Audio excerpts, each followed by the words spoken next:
नमस्कार व्यूवर्स। किसी भी स्टेट के या देश के लिए बहुत इम्पोर्टेंट होता है उसका administration.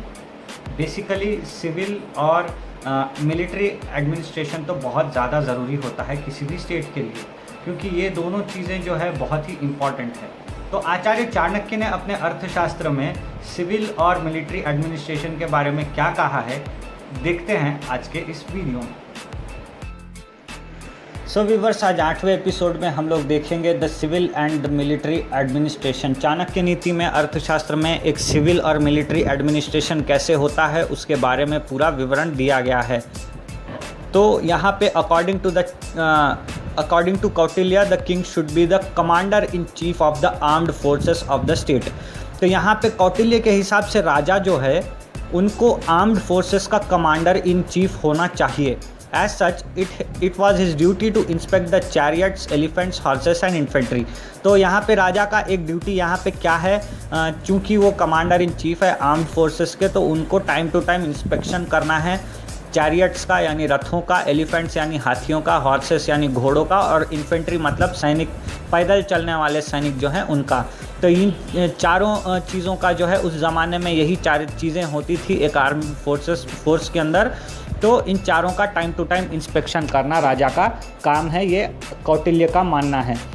While punishing the criminals the king should B resolute and merciless. तो यहाँ पे किंग का एटीट्यूड कैसा होना चाहिए, जब किंग जो है किसी क्रिमिनल को पनिश करता है या आर्म्ड फोर्सेस किसी को पनिश करती है, तो यहाँ पे रेजोल्यूट और मर्सीलेस होना चाहिए, मतलब एकदम क्रूर हो जाना चाहिए। ये नहीं सोचना चाहिए कि ये आदमी है, इंसान है या कुछ भी है, इसने अगर कोई क्राइम किया है तो इसको जो है एकदम से उखाड़ फेंकना ही ज़्यादा बेहतर है। ऐसा एक एटीट्यूड कि राजा को और किसी आर्म्ड फोर्सेस के सैनिक को रखना चाहिए। मर्सीलेस होना चाहिए, एकदम जो है यहाँ पे उनको जो है मतलब दयाहीन हो जाना चाहिए।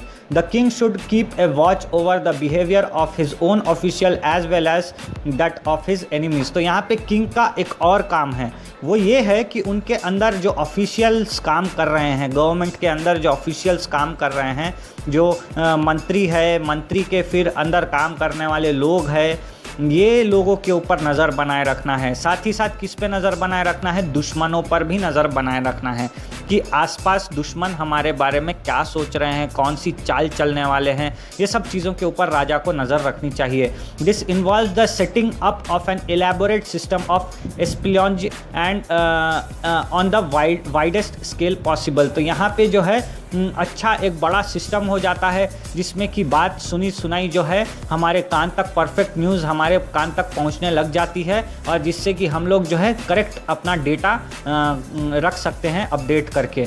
तो ये सब चीज़ें एक राजा को करनी चाहिए, एक अच्छे देश के अच्छे से एक एडमिनिस्ट्रेशन को ये सब निभाना चाहिए। As regards the policy of providing state relief to the people in the times of calamities, Kautilya remarks that the king shall favor like a father to his people when they are in distress। तो यहाँ पे जब अच्छा बुरा जो भी हो, कौटिल्य के हिसाब से राजा को लोगों के साथ में एक अच्छा व्यवहार रखना चाहिए। एक पिता जैसे अपने बच्चों का ध्यान रखता है, वैसे ही एक राजा को जो है अपनी प्रजा का ध्यान रखना चाहिए, उसके अच्छे और बुरे दोनों समय में। बुरे समय में भाग खड़ा नहीं होना चाहिए, चाहे कितना भी मुश्किल आए।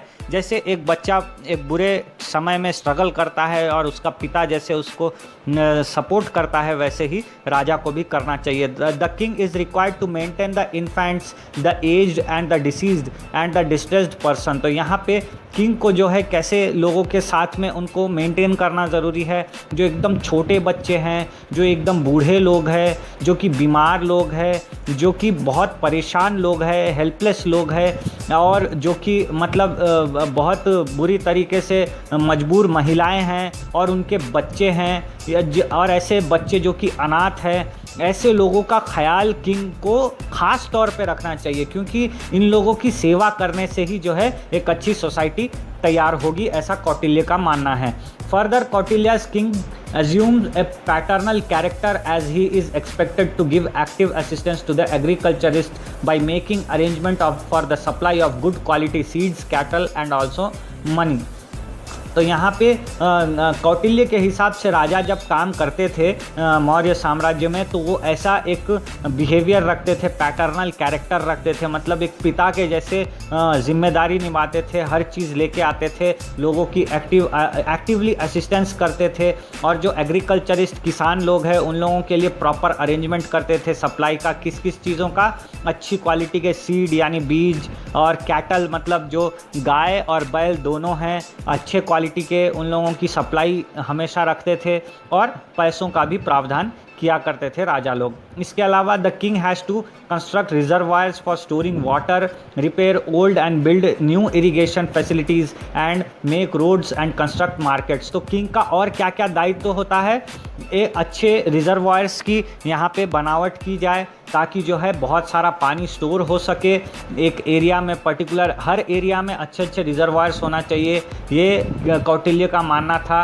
और राजा को क्या है, पुरानी जो हो चुकी हैं वो इरिगेशन फैसिलिटीज़ मतलब कैनाल्स, बराजेस, इन सबको जो है रिपेयर करते रहना टाइम टू टाइम, ये भी एक राजा का दायित्व है। ये वो अपने मंत्रियों के थ्रू करवाते रहें एनी टाइम, और उस पर नज़र रखें, और नए नए रोड्स और मार्केट्स जो हैं अपने शहरों में बनाते रहें, गांवों में बनाते रहें, ये एक किंग का कर्तव्य होता है।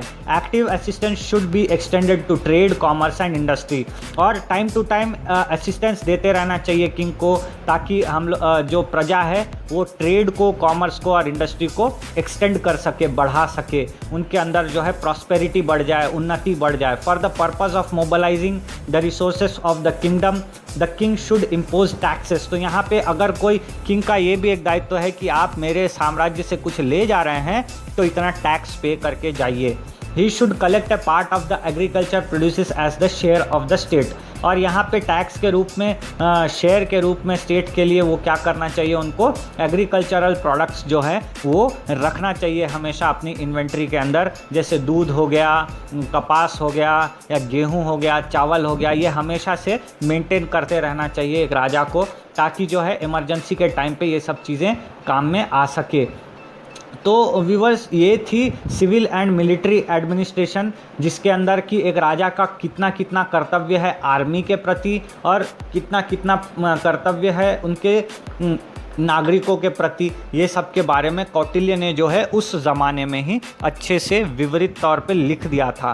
तो ये चीज़ें देखिए आज भी काम आने वाली चीज़ें हैं। इसको जो है, जो भी समाज सेवा करना चाहते हैं, जो भी पॉलिटिक्स में उतरना चाहते हैं, जो पॉलिटिकल साइंस में आगे बढ़ना चाहते हैं, पॉलिटिकल एडवाइज़र्स बनना चाहते हैं, उन लोगों के लिए ये एक बहुत ही गोल्डन स्टेटमेंट से भरा हुआ एक किताब है अर्थशास्त्र। उसमें सिविल एंड मिलिट्री एडमिनिस्ट्रेशन के बारे में इतनी अच्छी अच्छी चीज़ें लिखी गई है। आप चाहे तो इनको आज के तारीख में भी इम्प्लीमेंट करके लोगों के पास से अच्छी खासी अपनी पहुंच बना सकते हैं। तो ये वीडियो इतना ही व्यूवर्स। अगले वीडियो में हम लोग देखेंगे फाइनेंशियल एडमिनिस्ट्रेशन के बारे में, जिसमें कि फाइनेंसेस को कैसे मैनेज किया जाता है उसके बारे में चाणक्य नीति में, अर्थशास्त्र में पूरा लिखा गया है। तो इन गोल्डन स्टेटमेंट्स को फॉलो करते रहें, देखते रहें वेदांत एकेडमी। मिलते हैं अगले वीडियो में। Thank you for watching.